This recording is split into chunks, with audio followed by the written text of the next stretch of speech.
سابق وزیر اعظم نواز شریف کی این-130 لاہور سے انتخابی کامیابی کو لاہور ہائی کورٹ میں قائم الیکشن ٹریبیونل میں چیلنج کر دیا گیا ہے۔ پاکستان تحریک انصاف کی رہنما یاسمین راشد نے نواز شریف کی کامیابی کے خلاف انتخابی عزاداری دائر کی ہے۔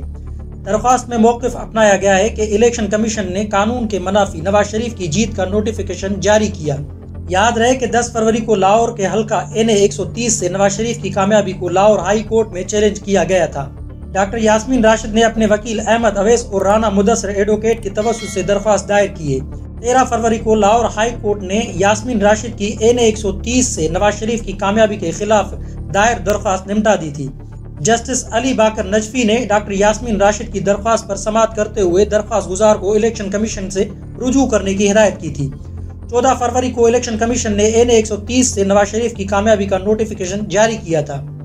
یاد رہے کہ 8 فروری کو ہونے والے انتخابات میں این-130 لاہور سے نواز شریف 1,79,310 ووٹ لے کر کامیاب ہوئے تھے، جبکہ تحریک انصاف کی حمایت یافتہ امیدوار یاسمین راشد 1,04,485 ووٹ لے کر دوسرے نمبر پر تھی۔ مزید خبروں اور اپڈیٹ کے لیے جوت نیوز کو لائک کریں، سبسکرائب کریں، کمنٹ سیکشن میں اپنی رائے کا اظہار ضرور کریں۔ اللہ حافظ۔